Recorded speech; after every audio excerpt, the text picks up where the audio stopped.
Sears announces it's closing its doors at the Oakdale Mall. We'll have reaction. And the prosecution rests its case in the Dwight Burton arson murder trial. Fox 40 HD News Live at 10 starts now. Good evening and thank you for joining us. I'm Tom Allen. Sears has announced it's closing 20 more stores, and its store in the Oakdale Mall is one of those slated to shut its doors. We have the latest from Virginia, where a gunman opened fire on a GOP baseball practice. Plus, a new report says President Trump is under investigation for obstructing justice. Who knows what kind of large-scale tragedy that this investigation may have prevented down the road. And a massive weapons bust leads to the arrest of a Johnson City man. Fox 40 HD News Live at 10 starts now. Good evening and thank you for joining us. I'm Tom Allen. And I'm Brianna Gallagher. A baseball practice in Virginia turned into terror for GOP lawmakers this morning as a gunman opened fire. 6 people sustained injuries while the shooter was killed by police. Kristen Holmes has the latest from Alexandria, Virginia. We're live in downtown Binghamton, where police are searching for those responsible for stabbing a man. Plus, the Senate confirms the state's first openly gay judge. Fox 40 HD News Live at 10 starts now. Good evening and thank you for joining us. I'm Tom Allen. We have breaking news to tell you about. Police are actively searching for the person or people responsible for a stabbing in the city. The call came over the scanner about 45 minutes ago that a person was stabbed on Oak Street. Our Jonathan Gordon is live in downtown Binghamton with the latest. Jonathan, what do we know so far? Good evening and thank you for joining us. I'm Tom Allen. As President Trump recited the oath of his new office, protesters around the country marched in the streets and in some cases clashed with police. Tonight in our Your Say question, we'd like to ask you, do the violent protests upset you? Head to our website, wicc.com/yoursay, and get ready to vote, yes or no. Voting on that question starts now. We'll have the results a little later in the show.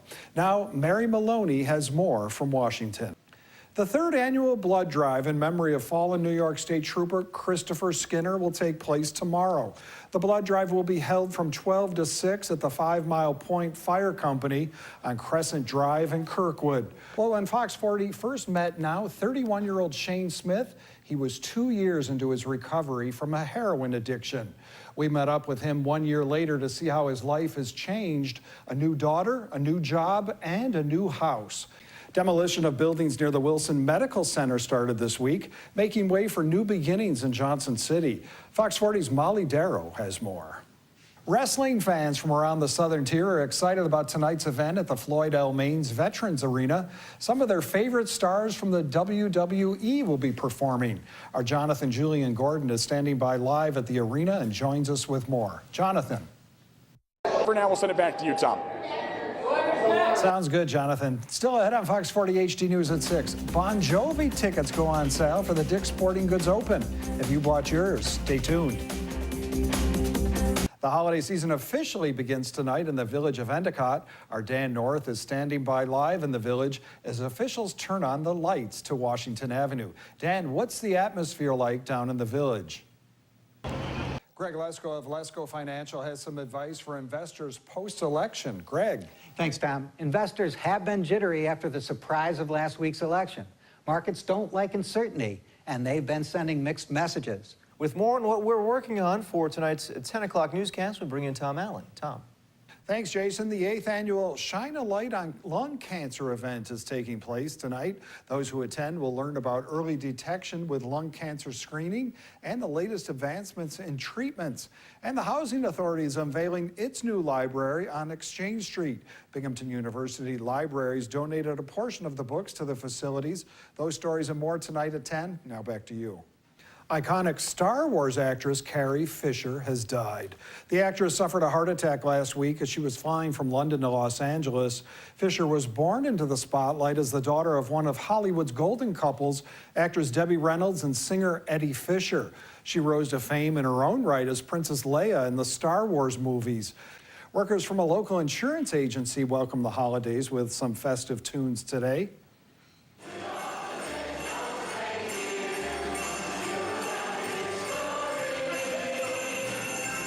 Those were Security Mutual employees joined by musicians from the community to sing carols in the company's historic marble lobby in downtown Binghamton. United Airlines has operated its last flight from the Greater Binghamton Airport. The flight was scheduled to depart for Newark, New Jersey at 3:39 this afternoon. Coming up next on Fox 40 HD News at 10, our Your Say question of the night. Would Trump have beaten President Obama in the election? Stay tuned.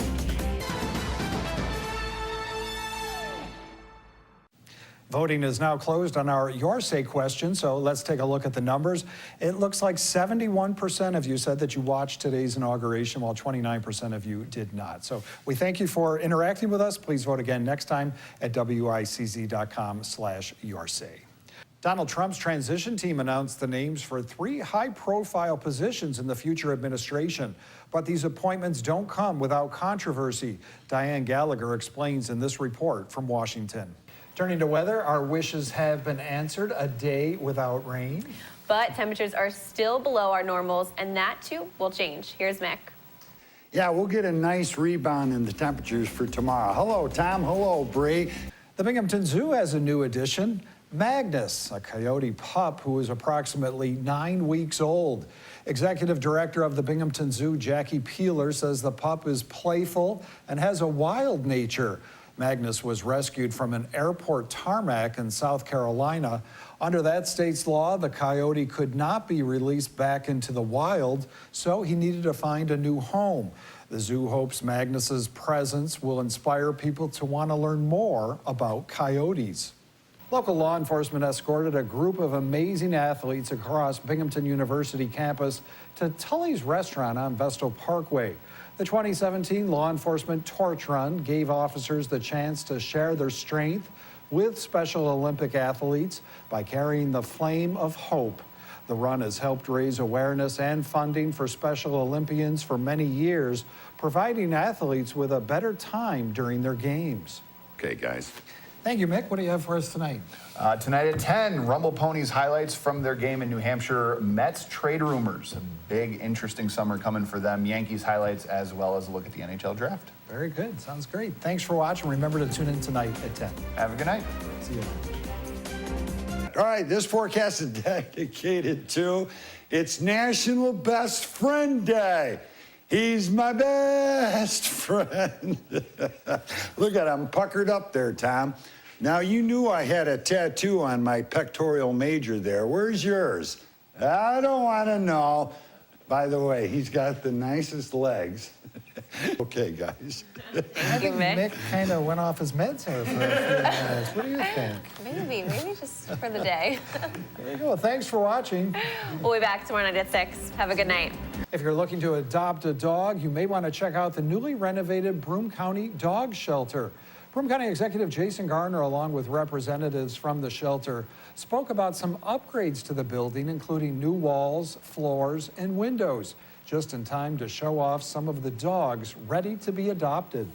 While insulating your home is a smart way to save money in these times of skyrocketing gas prices, there's also a lot of wisdom in considering what people are now doing at these park and ride lots. Carpooling. Now, Governor Patterson says the recession, Wall Street's meltdown, and overspending by the state will all be contributing factors to the record-breaking deficit he says will happen in the next 4 years. Now, skating's not just a fun way to enjoy the winter, it's also a great way to burn off some of those extra calories you may have put on during this busy holiday season. Now, officials here at the Animal League say it's important they find loving homes for these dogs as soon as possible so they can make space for the animals that will be brought here from the south that were affected by the hurricane. Now, here in Syosset, in some areas where the track curves, the gaps are more than a foot wide. So the LIRR is proposing to extend this north side platform by over 600 feet to the east, which would allow some trains to platform on a straight track and eliminate the wide gaps. Now, the Pope has a full schedule planned while he's here in New York. Tomorrow morning, he'll say Mass at St. Patrick's Cathedral, and then thousands of people are expected to line up along Fifth Avenue to get a glimpse of him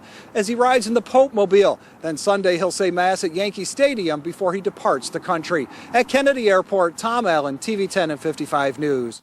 Today marks the 7th anniversary of the day our world was broken.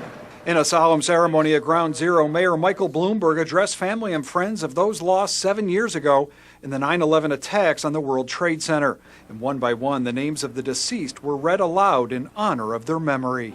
Jerry DeVito. Robert P. Dewitt Jr. Roseanne Macrina of Brooklyn lost her brother Stephen Massey of Selden. It's always a difficult day. Always a difficult day. Probably will be. Forever, for my lifetime anyway. Today, they came to reflect and just be together to mourn. Throughout the day's ceremony, 4 moments of silence were observed at the times the airplane struck the towers and also when they collapsed. Former Mayor Rudy Giuliani, who was in office at the time of the attacks, also came to pay his respects. For 7 years, we've come back here to be together, to feel how the entire world is linked in our circle of sorrow. Just blocks away here at Battery Park, a memorial of flags was on display, where some came to sign a steel beam that will be part of a memorial. It's just like it happened yesterday. It's just so sad. It's still vivid in my memories, and you know, my condolences to all the families. Now, there are 2 types of flags that are flying here today in Battery Park. One is called the Flag of Honor, which lists the names of all the people who were killed in the terrorist attacks. The other is the Flag of Heroes, which is dedicated to emergency service personnel who gave their lives to help others. Ann Douglas says she'll never forget what her 27-year-old son Fred told her just weeks before he was killed in the World Trade Center's South Tower. Mom, I lived a great life, so if I don't live to be an old man, I will have had the greatest life and anyone would want my life. In Manhattan, Tom Allen, TV 10 and 55 News. Boarding a P-51 Mustang bomber at the American Air Power Museum at Republic Airport in Farmingdale, Dr. Roscoe Brown once again found himself on familiar territory. An airplane similar to the one he flew back in World War II as a Tuskegee Airman, protecting B-17 bombers over Berlin. The Tuskegee Airmen were a group of achieving young African Americans who were determined to serve our country, win the war, both the war against the Nazis and the war against prejudice and segregation. Today, Dr. Brown was honored at the museum by the Stop and Shop Flight of Aces program when he received a refresher course on the airplane that he used to fly. Now, during his 2.5-year tour of duty as a Tuskegee Airman, Dr. Brown flew on 68 missions, shooting down 2 fighter jets in the air and destroying 3 that were on the ground. John Tillman brought his son James to the event. He was impressed by the airman's exceptional record of protecting U.S. bombers. One of our favorite movies is The Memphis Belle, and not to have one of those B-17s ever go down because of these guys is something special to hear. I'm very, very proud of my dad. He's always been my hero. At Republic Airport, Tom Allen, TV 10 and 55 News. It was dress rehearsal time for the almost 12,000-pound ball that will drop tomorrow night in Times Square to bring in the new year.